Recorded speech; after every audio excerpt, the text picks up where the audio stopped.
Electoral Commission and all other related issues. Over to you, DSG. Thank you very much. Let me take off my mask. Okay, and once again, good morning. So what we will be talking to you about today is the completion of the process of registering all our candidates. We have registered 4,468 ward candidates, and we have registered candidates for 257 metros. That means that you local governments and the metros, which are that's your PR list, known as your PR list. So we are done. We covered. We actually concluded our registration on the 20th, and yesterday, in the main, we were dealing with change of addresses, where people had changed their addresses maybe a week ago, and the IEC system hadn't caught up with it yet, but it's now completed. What we feel good about is that 46% of our ward and PR candidates are women. Although women candidates are mainly found on our PR list, we are proud of the fact that women gain the confidence of their communities to be selected as ward candidates. And as you all know, this is the year that we're celebrating the 150th anniversary of Charlotte Makeke. It is encouraging that women are being affirmed in this manner, but I do want to say there's a lot of work to be done, and we want to say that non-sexism, in our view, is parity, complete parity. But there's an interesting dynamic on the ground, even though we in the party, in the ANC, might insist on parity. At the community level, it hasn't drilled down yet. People still are electing men to be ward councillors. So we have a great deal of work to do, and that's what we will be doing in the next couple of months and so on. We also have quite a diverse list of candidates representing people with disabilities, members of the LGBTQI community, as well as various community leaders who might not be well known publicly to everybody else, but on the ground, they are the people who belong to NGOs and are really the life and breath of many of the institutions and the communities where they come from, and they've been elected by the communities. We have also a number of young people on our list. We have candidates as young as 20 years contesting the Buffalo City area and also in Johannesburg and in Kucha. We insisted that the list must have a component of young people. Approximately 25% of our list is composed of young South Africans, so that we can build for the future. I must say they're quite impressive young people. Many of them are postgrads or graduates, and I think they will bring a lot of new thought and thinking and new life into the local government sphere. What we did as the ANC, we decided to have internal elections, primaries, internally. It was an internal mechanism that we chose for ourselves, whereby we made sure that communities were able to participate in the selection of a candidate that they could work with and that they knew. This is a new process that was quite tumultuous, I must confess, but we are confident that this new ANC process of selecting local candidates is the best process to ensure that communities do participate in the selection of a person that will represent their interests in a particular ward. It ensures that those who emerge as ANC candidates are also rooted in their own communities and enjoy the confidence of the community. And this is really a true exponent of the principle of the Freedom Charter, that the people shall govern. We do want to share with you that there are many lessons that we have drawn from this process. We remain painfully aware that within our own ranks, there were few people who were determined to subvert and undermine ANC rules and guidelines. The NEC Committee and the Electoral Committee took a dim view of alleged attempts by some within our ranks to manipulate the process. In this regard, the ANC will implement the recommendations of the Electoral Committee to ensure that these un-ANC tendencies do not recur. I do want to say to you that it's important that we also reaffirm that the ANC's Elections Committee ran the processes independently of ourselves here at HQ, independently of the Provincial Secretariat. Our task was to give them support in whatever they needed to do. And that gives this process quite a great deal of independent credibility. But with it also comes a number of questions from people who did not want to go that route. There are branch leaders who still felt that they should have been the candidate no matter what, whether the community agreed or disagreed. So we do have a lot of disputes that are unresolved, but our commitment is that we will continue to meet with those people after the election and continue to discuss and debate the concept of community involvement and being a servant of the people, selected by the people, if people are going to be successful. We believe that the members of the ANC carry a responsibility to safeguard the credibility and the integrity of our internal democratic processes, and we wish to assure our members that any deviation from the rules and guidelines which materially affected the nomination of some candidates will not be left unattended, even beyond the 1st of November. The overwhelming positive lesson was that when given an opportunity to participate, communities have responded. We will, however, take some action in a few instances, as I've said, to ensure that there is corrective action against some leaders who disregarded the community's wishes. However, on the list would be the community's wish. So there might still come a complaint. We're confident that the ANC candidates, in the ANC candidates, we have men and women, young and old, from all walks of life, who are committed to work tirelessly to better their communities. What will happen after the 1st of November? Immediately, we will begin the training of all our candidates properly in all aspects of local government processes. Many of them are former councillors. Some of them are former councillors. But we will retrain everybody. And there is a serious commitment to bring local government into the sphere as the place where real delivery happens. Over and over again, we see service delivery protests that come up and so on. I also want to just raise with you the matter of a certain Mr. Keke, that was raised this morning, and I know you'll ask the question, so let me answer the question before you ask it. We've been informed that he has appeared in court on a criminal charge of violence. What we then do immediately, we look at that quite seriously. We were given that information in the early hours of this morning. The information comes from the candidate who did not win the community vote. So we also have to take extra special care to make sure that the accusation is indeed a proper one, and it is not something that has been made up. And we have to be careful, because people can take us to court if we remove them from the list based on an allegation that might not be correct. What has happened already yesterday, we have removed a number of people from the list. We removed a woman in the Western Cape who was extremely unpleasant to a group of people she addressed who were HIV positive people, and they charged her with criminal injuria. We removed her off the list. A number of other people who have appeared in various courts on serious criminal offences. I just want to make this very clear.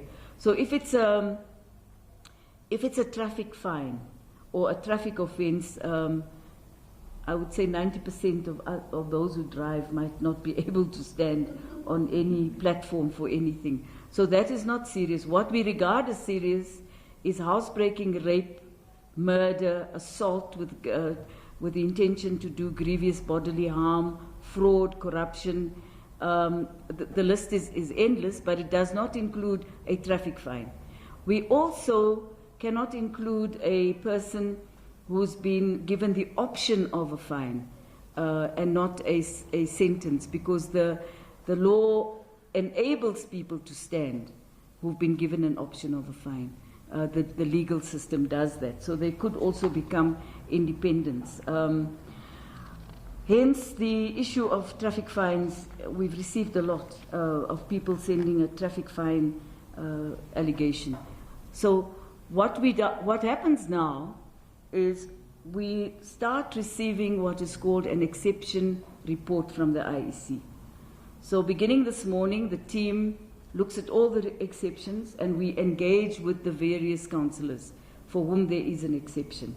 If the exception is a serious matter, then we talk to the Provincial List Committee and also to the Elections Committee led by Comrade Kgalema Motlanthe. If that person has to be removed, we have to provide the number 2 on the list as the alternative to that person. But we do not do that. We first get a written letter from the province and from the Elections Committee. After this has been done, a number of the queries that we are getting is wrong addresses. So that is easily fixable, you know, where the person might have moved from one street to another, but in the same ward. So that's what we're doing right now. I don't know what else to tell you, and of course we are busy with our election campaign. So in the middle of this, I'm not going to be talking about the manifesto to you, please pardon me. We are launching our manifesto on the 27th. The President will be speaking in Tshwane at 7 p.m. So you will pardon us. We're not going to discuss what is included in the manifesto. Then we might as well not have the President do a launch. So with that, I'd like to thank you very much, and Comrade Pule will take your questions. I didn't bring a pen, so Pule, I'm going to have to rely on you, or give me a pen. Thank you. Thanks, DSG. Thanks. No, thanks, Lord. I'll come with the questions. And just to also inform members of the media, we will be having an online portal to allow the media DSG to register and be accredited to attend the manifesto launch because of the numbers that we have to maintain. So we'll publish that. The head of elections will be making that announcement, I think, on Friday afternoon. Okay? Okay, let me stop. ENCA. How many questions, Mr. Malik? Can you ask one at a time? Okay. Because if you ask 30 questions, I'm not going to answer them all, and then you're going to go away unhappy. Very okay, just 2 crucial questions. Just one, can we get clarity in terms of in Johannesburg, you just interviewed 3 candidates for the mayor. We just wanted to know what happens now. Do we go back to the renomination process through the RAC, or you consider one of the 2 candidates that were number 2 on the list after the late Mr. Jordan Matoma? And then number 2, has there been confusion as well in the Northwest in terms of how the party dealing with the IPC and the PLC? Because I know in the report you actually, or in a statement released, you were quite aggrieved about how the IPC coordinator from Manitauke dealt with the whole process of the candidate selection process, and you also said it created confusion, which was a big problem, which we witnessed in the province as well. So there's a party looking into that as well. Okay. Lizera. Lizera, I'm from the Maiden Guardian. DSG, in terms of your mayoral candidates, I know that traditionally you don't really release those names, but considering what happened in 2016, especially in Tshwane, I'm wondering if this community engagement, would it form part of the choosing of mayoral candidates, or will regions choose, given that Mr. Kgalema Motlanthe, the former president, did say that there was manipulation and influence by regional secretaries. Will this weigh heavily on your mind? And in terms of your funding, DSG, the elections head, Fikile Badula, has said this morning that we're looking at projecting that you will be spending about 50 million in these elections. Do you have a clear projection of how much you'll be spending? Okay. Expenditure. Hi, DSG. Natasha Krika from SABC. I think Lizega covered me with the mayoral candidates. You've also covered part of my question in regards to some of the disputes. Can I just get an indication from you as to how many disputes are unresolved at this point in time? And then yesterday, just speaking to my colleague in the Northwest, Patrick Binga, ANC NEC member, spoke to him over the disputes that the ANC had actually had in regards to the candidate list, and he had said that the ANC had resolved to actually investigate some of those disputes after the elections. So now my question is, won't you face backlash from some of these candidates if they are required to actually step down, if they are found wanting, perhaps? Yeah, thank you. Okay, yes, you can. Thank you. Okay, thanks very much. Firstly, let me just say that the mayor of Johannesburg is not even in his grave yet. And it would be really... culturally, I'm having a difficulty discussing his replacement culturally. Even the process of his replacement, I just think there are just some things you do not do. So we'll wait a bit and then we'll decide how to go forward. Then let me talk about Northwest. The report of, let me be clear about this, because sometimes colleagues, you say Jessie Duarte says, and then on the ground, people point fingers. The report that you have, which was leaked to you, that was presented by Kgalema Motlanthe in a closed session of the National Executive Committee, indicated that the Elections Committee was unhappy with the behavior of the coordinator of the Northwest Province. And the recommendation is that we should look into all the incidences that have happened, and we discuss it and we come up with a way forward. I can't remember the word confusion in the report, but that there was not a good working relationship between the IPC and the Provincial List Committee. The IPC is only supposed to give administrative support. It is the PLC that makes the fundamental hard decisions. So I'm going to leave it there because we haven't as yet gone into it. We received the report last week, Friday, and we've been busy with registration, so we will get to it when there's time. On the mayoral candidates and the selection of that, you have to be a councillor to be a mayoral candidate. You can't be a mayoral candidate if you're not either a PR councillor or you are not, on the PR list, or you're not a ward candidate. So our process is as follows. For metros, the Provincial Executive Committee, not the REC, will discuss the choice of 3 possible candidates that would fit all the criteria we have set up, which is quite stringent.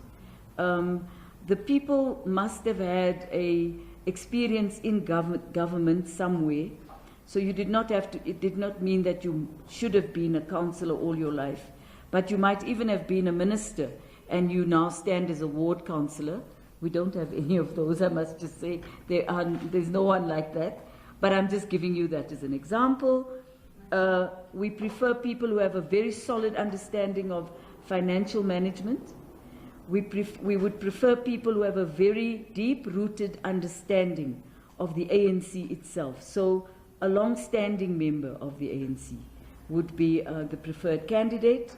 But we also would like someone who understands the city that they are going to represent very, very well. So it can't be someone who's lived all their life in eThekwini, but would like to be the mayor and is now a ward candidate, has moved and would like to be the mayor in Johannesburg. That's not going to work. You need somebody rooted, who's been in the city, who understands it, who knows the rhythm of a city. It's difficult to actually find out how you know the rhythm of a city, but you do know when you interview people. So the mayoral candidates are going to be very carefully selected for the metros. For the local municipalities, We will allow the regions to have an input, but the interviews will not be conducted by anybody from the region. We set up panels. We've already done 2 or 3 local municipalities in Limpopo. The panels are set up by members of the National Executive Committee. We might even include high-profile people who are academics or who are in business in a panel, and they will do the interviews and make recommendations. So it's not really, there is no one at the moment in any of the ANC selected wards who can say, I'm definitely going to be the next mayor. Okay, I just want to put that. On funding, on expenditure, I really haven't a clue, because Fikile Mbalula is the head of the elections. They deal with the procurement. They would understand best what they will spend on what we need for this election. So I'm not going to hazard a guess. I think it's dangerous to do so. No, I really haven't a clue. What we know we need is we need posters. We need to do some digital media. So whatever that costs is what the best person and the knowledgeable person, and if he has raised a figure with you, then that is probably the correct figure. Okay? On unresolved disputes, I have said this in the statement, that post the election, we will sit down with people who still feel aggrieved, but one thing everybody is going to have to understand, we had a process. We went to the NEC, the Electoral Committee, led by Kgalema Motlanthe, drafted guidelines. They brought those guidelines to the National Executive Committee. The National Executive Committee adopted those guidelines. The National Executive Committee is the decision-making structure between conferences. Those guidelines have authority. And therefore, any person is going to have to accept that. If you fell outside of the authority of those guidelines and you therefore dispute the process, it isn't going to help you now. The only dispute that may be relevant is if a person can prove without reasonable doubt to the ANC that they were indeed the candidate that the community did select. I would regard that as a genuine dispute. However, even then, because we, on the PR list, we always attempt to have gender parity. If a male candidate was moved down on the PR list to accommodate a woman, to get gender parity, we were satisfying our policy perspective. And that is going to have to be something, unfortunately, that men must accept. Hard as it is a policy reality for the ANC. Because out of the elected ward candidates, and I repeat that again, our country didn't do very well there. Our communities did not do very well. And so we had to compensate women in the PR list to achieve the gender parity that we require as a policy matter. Yeah. So I think I've answered all your questions. Thanks, DSG. Last round of questions. Okay. We also have got questions, DSG, that are coming through the WhatsApp line because they have raised them first. Maybe let's read them out and then we'll take Just go slowly, because last time you were so fast I couldn't even catch up with you. Okay. No, I was rehearsing today. So this one's from Jason Felix, who's 24. What impact will the internal dispute have on the ANC's candidate lists, and will it be dealt with after the elections? Asked and answered. Yes, and this is how many councillors have been removed from the ANC candidate list as a result of the step-aside rule. The next one is two from Tsidi Madia, Eyewitness News. Was this list submitted from one central place, or did every province have to take responsibility for this? Second question, bringing the community on board is something the ANC seems to be taking pride in. However, the gunning down of 3 women in Inanda is seen as opening the door to violence, often seen in the party during this time now affecting community members? Is the ANC concerned? Is it thinking about how to navigate this possible threat to those outside the party, but wishing to participate in picking who must lead? Let's deal with this once and then we'll... Okay, thank you very much. I think Felix's question was asked. I answered it. Okay, I don't remember how many exactly were removed from the step-aside rule, but if my memory is correct, out of the 4,468 initial people, we removed 3 people in the Dala Omar region because they had already indicated they were with other parties. They had moved to another political party. We removed the lady that had insulted people with HIV and AIDS in Ward 94, also in the Western Cape. We had removed the mayor of Beaufort West because he was criminally charged. I think there were a few other people. I mean, I don't have a number. I apologize, but I wasn't prepared to come and give verse and chapter of, but they were removed. If they had a criminal record, they were asked to, first of all, step aside and then removed. Again, let me be clear, by the Elections Committee. What our task is to do the technical stuff. We do the technical thing. Then on the issue of the 3 people, unfortunately, that was a great sadness. Loss of 3 very active ANC members who were standing in line at a place in Inanda to participate in a mock election on that day. We are very concerned, and we still believe that we have to continue to try to assist our communities to move away from this pandemic of violence, especially the violence that has been perpetuated against women candidates. We're aware that in other parts of the country, primarily in Winterveld and parts of Tshwane, women were intimidated not to stand as candidates, so that a man could be the candidate and went to the community and presented themselves as the only possibilities. This is work that we all have to do. Let me say frankly, it is not just the ANC that must deal with the pandemic and deep-rooted sense of entitlement that some people have in our country, whether they're ANC or not. And the person who asked the question is correct to say that it is a problem. We are concerned with the problem. But we cannot undermine democratic processes, because it could even happen at a voting station when people go and vote. This can happen. So we're just hoping and praying that we can move in a direction where social cohesion becomes a debate and a discussion on the ground. We have violence against women and children. We have violence against candidates. We behave violently if somebody insults a song in a taxi. So our country needs to take a deep breath and understand that it's not possible to continue along this vein. And that violence of that nature stems from a condition that we've analyzed, where people want to be councillors so that they can have access to the resources in the council, and they become vicious and dangerous.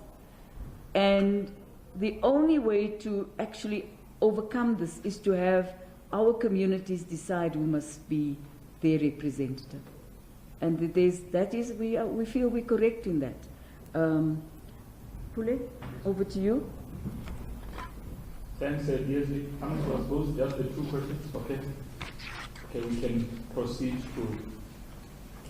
Okay, let's start with new hands. Okay? Okay, then with the SABC. In the nomination process of your would-be candidates, at some point you spoke about some community members who happen not to be ANC members. And at some point, when those people get picked up by the communities, then they will be socialized into ANC politics, or they will be taken in as ANC members. The question that we asked last time is how many of those have you identified? And we were told that after the list has been submitted, that's when we will be in a position to tell us how many are non-ANC members. And maybe something that is not related to the list process. But the UK government, Madam Deputy Secretary General, has issued or has placed South Africa continuously on red alert. And we are told some people from different countries who have received the Pfizer and the J&J jab are allowed into the UK, except for South Africans. We know that as a political party, we wouldn't be in a position to convince the UK. But your employees and government, they've got a government-to-government relationship with those people. Is there anything that you're doing to sort of say, or what's your view on the treatment of South Africa in that regard? Okay, David. My name is U.S. from Soweto. You know, the report that you have already spoken about, even though you didn't it actually identifies not only the picture of the IDC, but other individuals, regional leaders, who are not having manipulated the candidates process.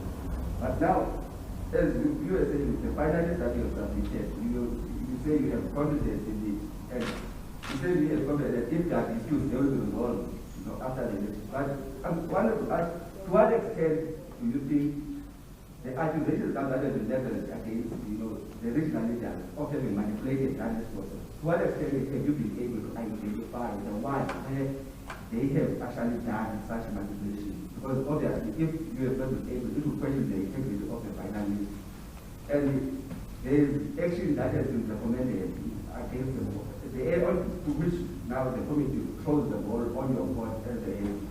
What practical steps are you taking against the leaders who have been individually flagged, even some by name, in terms of the manipulation of the process? And just that, some of the individuals who were complaining, you know, against the manipulation of the candidate process in Jawan have even resorted now to say they are going to contest as independent candidates in the event that they are unable to resolve the problem, the issue tonight. How concerned are you about that? I mean, as the ANC, given the fact that in some municipalities previously, you have had a problem of people when they are able to ANC, they will go as independent candidates, including Manuka, where you the material affected the organization. Okay, please, can I just take all the questions? Yeah, please. Find that some of them are similar. Mr. Duarte, you mentioned some people that were removed off the list. Can you just confirm or just tell us if the Newcastle mayor and the MNIC and divisional chairperson, Dr. Matlanthe, are they still on the list or not? Thank you. Okay. Okay. Maybe just your view as the part of this, the South African regulator approving the controversial floating power plants, car power ship being approved by NESA. Previously, we know the Department of Environment had, of course, rejected this contract, saying it was a threat to marine life. Just wanted to know maybe what's the party's view on this contract now being approved by NESA. Okay. Okay. Okay. So let me start with this question about the guidelines that were drafted by Comrade Kgalema and his team indicated that if the community would... Now, let me first of all tell you what makes up a community. There are also members of COSATU, the SACP, there are members of the ANC Youth League, there are many other kinds of people who attend a meeting of the community, business people and so on. And their view was, and we accepted that view, that if there was a person the community wanted, but that person was not a member of the ANC, but perhaps a supporter of the ANC, that person would immediately have to become a member of the ANC. Now, I don't have a list, unfortunately, of who that might be. Let me give you a sense of the scale of what we were working with is. We were working on a scale of approximately 20,000 people who would have been put forward in communities nominated by BGMs to become councillors. So it's 3 times 4,468 plus anybody else from the community. So the scale is not small. And therefore, I don't want to stand here and tell lies. I don't know that at the moment. However, what I can tell you is that once it's been accepted by the community, the ANC branches have accepted it, the regions have accepted it, and so on. De facto, that person is a member of the ANC and can no longer be described as not a member of the ANC. They would have become a member of the ANC. So we are not fielding anyone who is not now a member of the ANC. Let me be so just to be very, very clear about that. Secondly, in the acceptance form that everybody has to sign, they actually enter into a contract with the ANC. The acceptance form they sign, and it is an oath. It's not just a form. Also, they have to say that I'm a member of the ANC in branch XYZ, and it goes from there. Secondly, they have to commit themselves in that contract with the ANC to follow the rules and the constitution of the ANC, and also the decisions made at all decision-making structures of the ANC. So it's quite important that I say that to you, so it's clear. We enter into a contract with our would-be councillors, our councillor candidates. On the issue of the redlining, I think they're calling it redlining of South Africa by the UK, it's unfortunate. It's also extremely unfair, because the unfairness in it is that although we are redlined, we have not redlined a citizen of the UK from coming to our country. So reciprocity is what is being discussed with the UK at the moment by our DIRCO, Department of DIRCO. The ANC does not think it is fair for any country to redline a country and yet expect that country to accept and receive their citizens without question or what, you know. Everybody will have conditions. We understand that. COVID has changed the way in which the world works. So we also may have conditions. You're not going to come to South Africa unless you have a vaccine and can prove so, perhaps. And you will have to go into the isolation period if it needs. So that's not the issue. The issue is the non-acceptance, and that is a problem. Other people were mentioned, yes, in the report. All the people that were mentioned by Kgalema Motlanthe's report will and are being followed up by the ANC.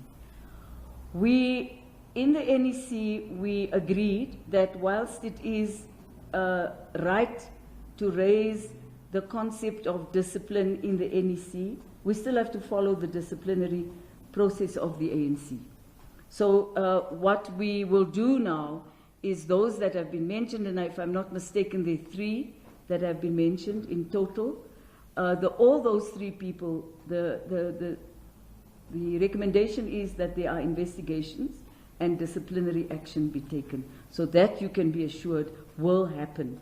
I would be very, very careful to cast all regional secretaries in the same vein as those that have been pointed out, so that we deliberately try to delegitimize what was a very good process, led by an independent panel of very senior members of the organization who came very honestly to the NEC and gave a report which will be followed through.